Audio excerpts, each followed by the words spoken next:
Salut à tous, ici l'indépendant radical, j'espère que vous allez bien, toujours en mode chapeau, Robinson Crusoe, dégaine de merde, grosse barbe.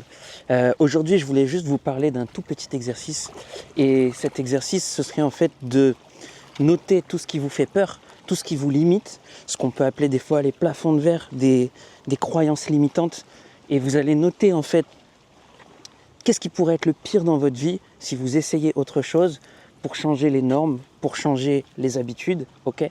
Donc vous prenez simplement une petite feuille et vous notez quel serait le pire. Est-ce que c'est de perdre votre baraque, vous faire expulser, d'être forcé à changer de pays? Imaginez le pire qui puisse vous arriver et essayez de mettre une note par exemple, on va dire entre 1 et 5 pour voir à quel point ça vous fait peur.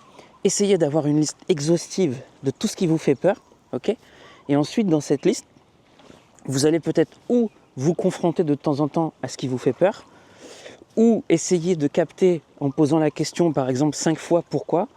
Je sais pas moi, pourquoi j'ai peur de me faire virer de mon logement? Parce que je sais pas où aller. Pourquoi je ne saurais pas où aller? J'ai pas encore réfléchi, peut-être à un plan B. Pourquoi j'ai pas de plan B? Peut-être que j'ai pas des revenus suffisants et donc il faudrait peut-être que je crée quelque chose. Pourquoi créer quelque chose? Comment le faire? Voilà, vous allez vous poser 5 fois la question du pourquoi, ça vous permet d'aller dans les causes profondes, ok? Donc, tout simplement, vous prenez une petite feuille, vous essayez de noter c'est quoi vos plus grandes peurs, c'est quoi la pire des situations qui puissent vous arriver, et au bout du compte, vous allez remarquer que la pire des situations, elle n'est pas si grave que ça.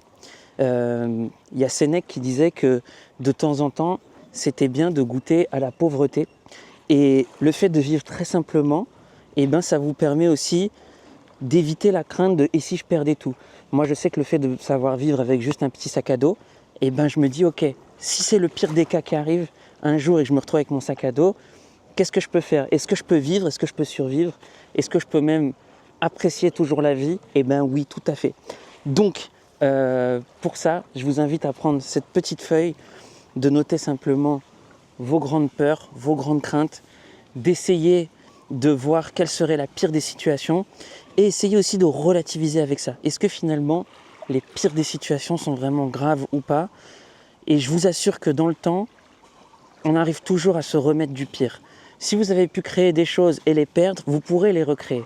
Si vous avez cette expérience pour faire des choses, votre expérience, vous allez toujours pouvoir l'utiliser. Vos connaissances, elles sont dans la tête, vous avez des ressentis qui sont dans le cœur, et même si vous repartez avec rien, même si le pire vous arrive, vous allez toujours pouvoir réussir à repartir de zéro, recréer des choses. Donc, pourquoi on fait cet exercice finalement?